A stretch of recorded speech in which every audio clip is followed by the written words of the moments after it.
anecdotes for success. Level up with truth, meaning, trade-offs, perspective.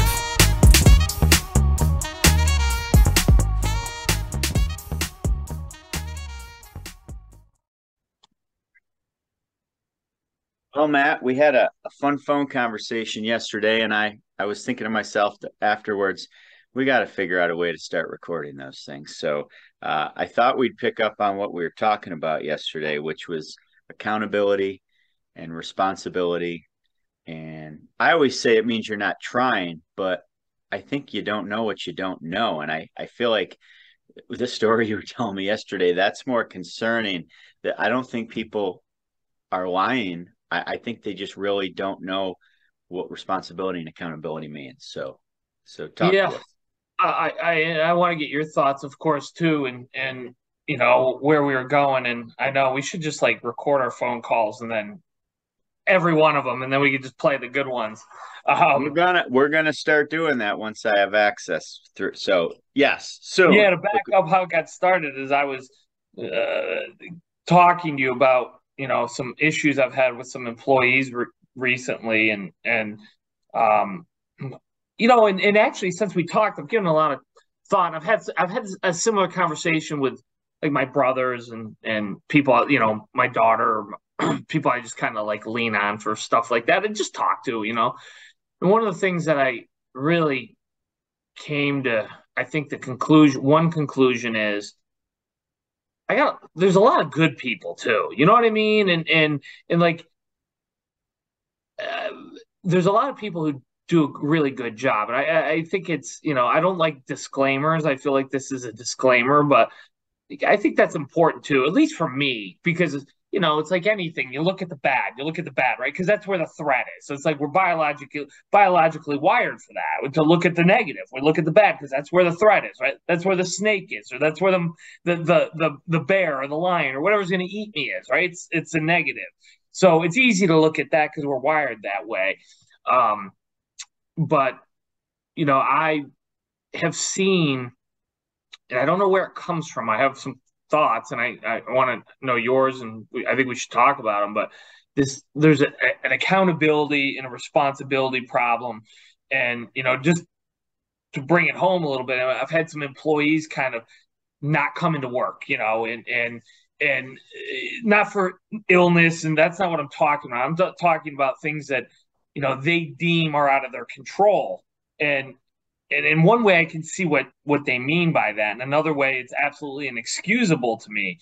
And because I think everything's in our control, or at least we're accountable and responsible for the things. Something could happen bad in my life, and I'm pretty much, and I'm sure I have my flaws in this, but blind spots in it, but I'm pretty much going to try to take responsibility for it. And I'm running into this all the time now. Well, it wasn't my fault that so and so couldn't drive me to work, or whatever it was. And I know, and I called 5 minutes early, or 5 minutes before my shift started or whatever, but it's not my fault that I didn't come in. And why is everyone upset about it? What's the problem? It's not my fault. And I come to my other shifts and I work the other hours, and it's mind boggling to me because I'm just not. I wasn't raised that way. I don't live that way. And like I said to you, and then I'll let you speak. I, there's a part of me that wishes, and I've done this. We've all done it. You say it in a way that even though you really believe it's your fault, but you don't want to be in trouble. You're just trying to get out of it. I've done that. We've all done that, right? Hey, it's not my fault, but I'm supposed to be at work on time. It's my job. It's my responsibility. I'm supposed to be there. It's like, tell that to your coach, right? Tell it to your football coach, your basketball coach, or your softball coach, whatever it is. Don't show up and just say, hey, it's not my fault, and see how many laps you run. But the people I'm talking to anymore on this, they actually believe it's not their fault, and they should not be held responsible for it. Consequences be damned. It doesn't matter that your coworkers are in a jam. It doesn't matter that the customers don't get served quickly. It doesn't matter. Nothing else matters. What matters is I didn't do it directly. So it's not my fault. Therefore, I can't be held responsible for it. It's a terrifying notion to me, Paul. It's such a bad way to live your life. And these aren't bad people. These are people who have some bad habits in terms of those and a lack of accountability. And I don't know what to do about it because again, I'd be happier if I thought these people were like kind of just lying to get out of it. Because then I could be like, at least they know better. I don't think they know better. So that's what we got talking about. And, I was going to say talk for 30 seconds about this, but I get going on it because it's so unbelievable to me. Yes, the sports analogy is excellent because I think we see it in the news all the time. There's plenty of athletes that might not take accountability, but nobody feels sorry for them and they're exposed because everybody saw it was your fault. You know what I mean? So they can try to spin it in the marketplace and in the business world. There was nobody filming the interactions with your employees, and nobody cares if you're short staffed because it's not exposed to a lot of people. Does that make sense? Yeah. Oh, yeah. Yeah, you started off with a disclaimer, and we've had lots of episodes about gratitude and all the good people in the world, but all that talk doesn't help the situation you've been in lately with No, yeah. staffing. And honestly, Paul, it's not even a situation where it's not like I'm upset. Oh, the business is short set. That's a different topic and truly unrelated to this. My concern is why is this happening? What happens to a person who honestly believes these problems are not their doing and therefore they're not accountable and responsible? How do they make their decisions in life going forward?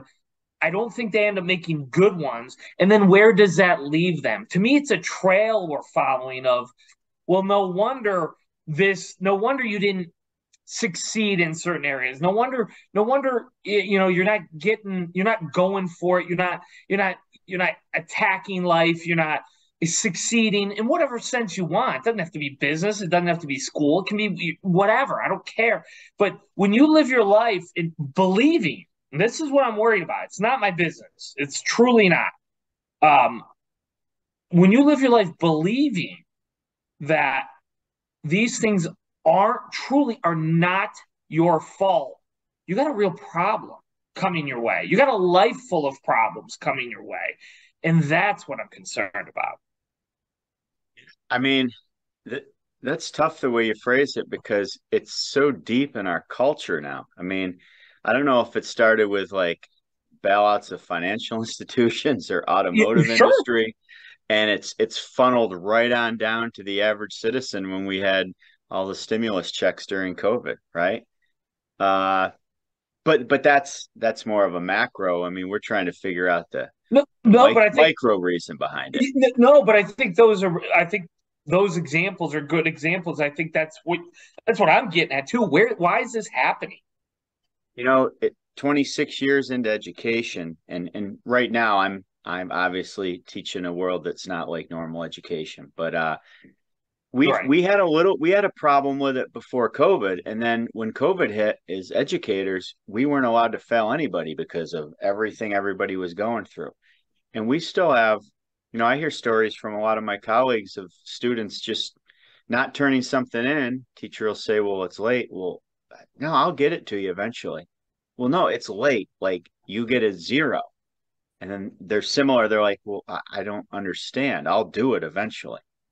It'd be like, yeah, like, all right, offense, go on the field. No, I'll go on the field in a little bit. No, you have to go on the field now. Like timing's everything. Yeah, And yeah. I don't know why. I mean, COVID definitely didn't help, but it was before that too. Yes, I mean you have a sense of it on that at your level that I think is a great perspective, and that's why I enjoy talking about it with you. And we're diving in it deeper than we did the other day in our conversation. I think it's important because I think it's starting that either in the schools or at home to some degree this lack of responsibility. And I know there are people out there who firmly believe that these things aren't people's fault and they shouldn't be held accountable for them. and I think they believe they're being empathetic, and I think they think they're trying to be helpful. I don't think they're trying to be mean or hurt people. But I think that's what ends up happening. It's that thing. It's like, I always use that analogy of the parent who wants to raise their child, and hey, I'm going to be their best friend, and I'm not going to hold them accountable because I don't want to. I'm their friend, and I want to make sure they're having fun all the time, and that our house can be the place everyone can come in, the party house, and because I want to be your friend all the time, and I don't think that's going to end well. Is what I'm getting at? And I think this is the same problem. It doesn't end well. Again, to reiterate, I'm not worried. It's not like it's like causing me personally all these problems. Right. I'm identifying it as something I'm seeing out there, and it's like it's like if I was a medical doctor and everyone was smoking, right, and everyone was just smoking cigarettes. But I'm not smoking cigarettes. So I'm like, well, it's not bothering me, but my gosh, don't we know where this goes? We know where this goes. This is harmful. This is bad. This is bad. Why are we encouraging this behavior? Why are we okay with this behavior? No one in the medical community, nobody in society would be okay with that behavior of everyone smoking. But there's certainly people supporting and even encouraging and participating in this whole "it's not my fault" kind of thing. And look, that Paul, it's short-term satisfaction versus long-term aggravation. It's like, and I learned this in psychology my freshman year in college. I'll never forget my professor in it. And it was one of those things he said in class. I've never forgot it because it rings true. It's like, we want, you want to give people like, yeah, it's okay. It's not your fault. It's not your fault. That's a short-term, that's a short-term ease, if you will. The long-term has some real negatives to it, and it's like smoking, it's like drinking, it's like a lot of things we do, and I'm concerned because I'm seeing it a lot.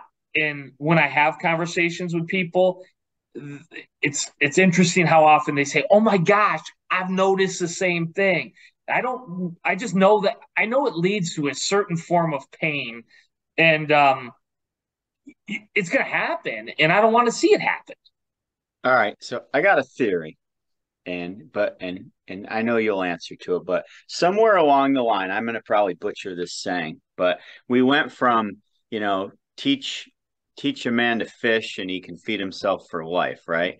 Now it's like, just keep giving somebody fish, and if you run out, blame somebody. Like, I feel like we've switched it. And I have friends that people, conversations with colleagues. I don't really talk about politics much anymore. And they assume that means since I don't talk about it, I don't care. And they want in the conversations, the reason I don't talk about politics much with the average person, I mean average person that I hang out with, is because it's always blaming one side or the other. And I think when I have deep political conversations with people, like, they'll blame Trump, they'll blame the Republicans, the Democrats, whatever. And then I'll just ask a question. I'm like, well, Republicans take away your freedom when it comes to certain societal rights, but Democrats take away your freedoms when it talks about certain economic rights. And both sides take my freedoms away, and I'm not fine with that depending on the issue. And then they just go crazy on me, and they want to blame one person. And, whether it was Trump president or Biden's president, my life's been compounding at a very increasing rate since COVID, when everybody else just blames. And I feel like the networks feed off it, the political parties feed off it, the lobbyists feed off it. There's a lot of money, whether it's even a company, to feed off people taking sides. So maybe that's where it all comes from. Maybe I went too off on a tangent, but no, it's an interesting tangent. I think it's very interesting and important to recognize it, because everyone who we're all so upset with, whatever side you're on, it's like everyone's so upset, and the media's taking advantage of it. The streaming services. Every corporation has their kind of there's they're promoting some sort of ideology. It seems every time I turn around, and I'm with you. I like to talk about issues. I don't like to talk about sides. I like to talk. Let's talk about a certain issue, and I'll give you my opinion on it and why. But I don't, getting into the I'm a this or I'm a that. I think that's a road to nowhere. But I think there's so much money and attention in this stuff, exasperated by social media. We don't even know how to handle it. I don't think we're even set up to handle it as humans. I don't think we have the capacity to handle it. I've said for years now, I think we're going to look back and look at social media and it's we're going to look at it like it was worse than cigarettes. When our parents were growing up, everyone smoked, and then lo and behold, they realized one day, or were told one day, this is a terribly destructive habit. I have a sense that social media is going to make it be way worse than that, but that's just a prediction. But it's everything's so polarized and so upsetting, and a lot of people win from that, right? They feed off of it, and yeah, so another sports analogy, I don't get as upset. I think I've said this before, over any sporting event. It's probably the only TV I watch besides a me too. series of some sort. But after the game, I'm watching people go on social media and blaming the refs, blaming their favorite player, booing their team. And the teams have played their hearts out. And afterwards, the fans are all mad and taking sides. But the people that were physically present in the process of the game are shaking hands and hugging afterwards. And you were telling me this the other day. You're right. Yeah. And I think so. I just was writing this down as we were talking. I think a lot of this accountability comes from the fact that people aren't present with their thoughts, their process, or their actions. Like they don't even, it comes back to truth, meaning, trade-off, and consequences. Like they're not present in any of those things they do. So it's just easier, instead of looking in the mirror and being accountable, to just blame somebody. And it's acceptable. Yeah, But yeah. The reading, the podcasts, the choices I make daily, you physically have to make those choices. And I think it keeps you a little more present. And if my wife was here, she'd be laughing, the guy that can't put his phone down sometimes. But but you know what I mean. And I watch those games, and that's the epiphany I have all the time. The World Cup, it means everything to those people. Everything. And they trade jerseys afterwards. And they're the ones with the blood, sweat, and tears and sacrifice. But they don't make a big scene afterwards. Yet the fans will. I mean, who knows what they do? Anyways, what are your thoughts? No, it's great because it's interesting to see that. Just how you described it, how the fans, and I'm guilty of it too, how upset we can get, and then the players are hugging and high fiving and hey, great game and all that, and it should give us some perspective. I've thought about it a couple times since you told we talked about that on the phone a week or so ago, particularly in the World Cup. I've thought, God, Paul's right. Look at this, So to kind of end on something on this topic, and then I want to bring something else up if you have time. The part about this topic for me is I want to see people succeed in life, Paul, and I know you know that, and I know you feel the same way, and I mean that. It's not some sort of, I don't get anything by saying that, and I don't get anything except for joy by helping people with that, and that's my selfish, what I get for that, for trying to help people. But it's so upsetting to me because if you aren't willing to be accountable for the things like I didn't come to work when I was supposed to, or I didn't turn in my homework when I was supposed to, you are going to be the one who suffers, is my point. I'm having a difficult time blaming the victim here. Those are the victims in my opinion. That's how I'm seeing it. What I'm trying to get at, and I don't, it's a complicated question. I don't think we're going to solve it, but I do think it's worth noticing and paying attention to is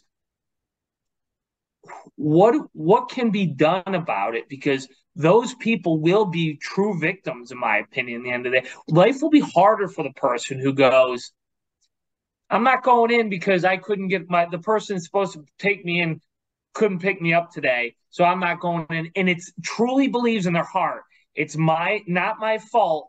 And how could my employer or my coworkers or my or the customers possibly be upset with me, even though I could leave early and walk. I could take a cab. I could take an Uber. I could ride a bike. I could call a friend. I mean, the number of options go through my head so fast that the thought of not doing that is mind numbing to me. But again, I don't want to blame the victim here because they're the ones who are going to suffer greatly for those kinds of things. And that's what's so terrifying to me. So if you're supportive of those kinds of things, I just want people to think like, is that really going to be the best for this person? I mean, it might feel good in the moment, but a lot of things feel good in the moment, Paul, that aren't best long term, as we both know. So that's what I have to say. I listened to David Goggins on Joe Rogan yesterday. Oh yeah, was he on? I didn't know that. Couldn't put it on, and he's just. I feel like the biggest loser with whatever strides I make in my life after him. But so this really hit home that nowadays everybody's got some sort of, oh, I exercise because I'm doing the turkey trot, or I've got a marathon coming up, or I've got. Okay. He looks at it so different that he doesn't need a reason to get in shape. He gets in shape and goes through the suck, as he calls it. So when something really bad happens in his life, he's ready to conquer it. Great. Instead of training for the event, he's training for whatever future event might come up. And I think he holds himself accountable all the time for that. And I call him superhuman. He's not, but his mindset is something I feel like more people, you can get so much out of listening to his story. And it doesn't mean you have to go run 240 miles to do it, but there's no excuses, like literally no excuses. That's what I love about him. No excuses. And look, I make excuses. Neither one of us are perfect. Yeah. And like you said, I may not listen to that podcast because I'll walk, I'll stop. I'll feel so bad about myself. But I mean, that's just an example of a guy who decided what he was going to do. And then it's like, then it's over. Then it's done. And I've done that in ways in my life. And I know a lot of people have. And I love that. I love that lesson. That's the lesson I want. Those are the people we need to be listening to in life, not it's not your fault. Nothing's your fault. Don't worry about it. Just be happy and feel good all the time. And that's what life's all about. And it's not helpful. It's counter helpful, whatever that means. Yeah. I'm sure you've read or listened to his book, Can't Hurt Me.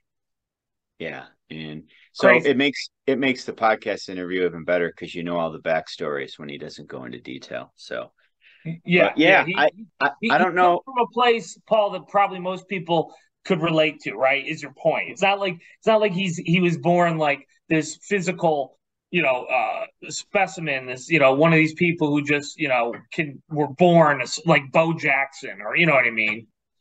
Well, so he's the type of guy that like certainly wasn't dealt the hand even you and I were dealt. I mean, not even close. Or the average American, and it's what Cam F. Awesome always talks about. And luckily, I'm excited we get to see him soon, and he's coming to the schools. But don't complain about the deck of hand, the hand you were dealt. Jeez, don't complain about the hand you were dealt. Figure out how to use that hand to play the game. Yes, exactly. And it's nobody's fault. Like nature doesn't care, society doesn't care. Nope.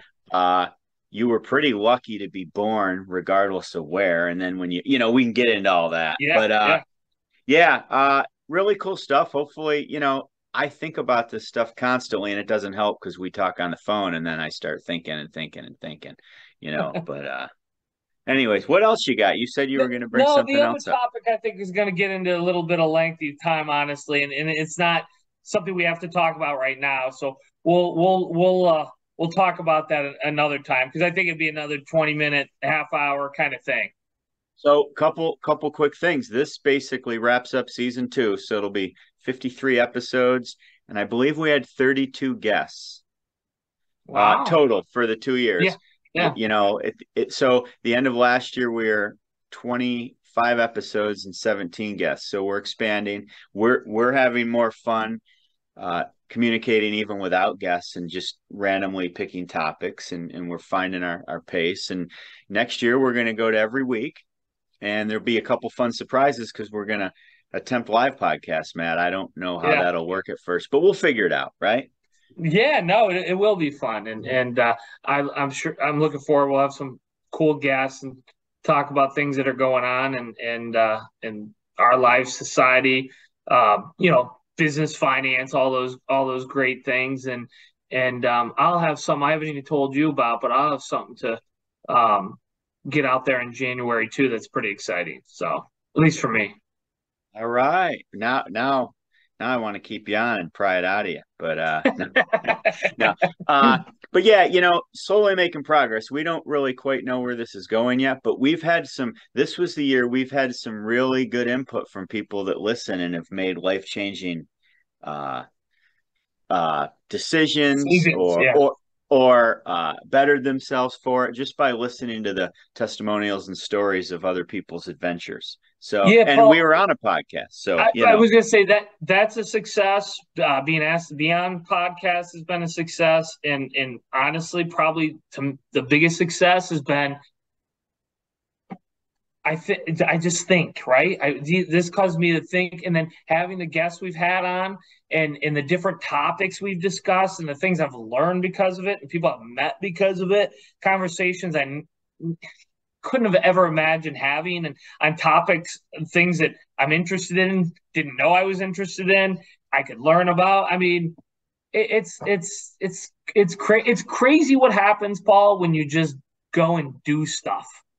You know what I mean? And just yeah. go and try to do your best. It's And crazy what happens. I'll end with this. I mean, I'm so appreciative of you because, like, people say, "How's that?" It used to be, "How's that little podcast thing going?" But we're only 53 episodes in, and we've said in past shows some of our plans for like 100 or 500 or whatever where we're going to be, and we'll hold ourselves accountable to that. But Yep. uh, people are like, "Well, how are your numbers? Is it good?" I'm like, "Well, we started from zero, so anything's infinitely better, right?" And Yeah. I bet you there's been thousands of podcasts that have come and gone since we've started Oh, this. no doubt about it. No doubt about it. It's a good lesson though, right? And we talk about this. It's like one foot in front of the other. Keep plugging along. Fall on your face, learn from it, get up, do better. Fall again, get up, do better. This is a great example of that. Absolutely. Well, it's awesome. It's a great experience, and I can't wait for next season. So thank you, Matt. Me too. Me too. Yeah. Thank you. And I'm enjoying the heck out of it. So keep keep on keeping on. You bet. Oh, you're gonna end with that. Good one. Bye. See ya.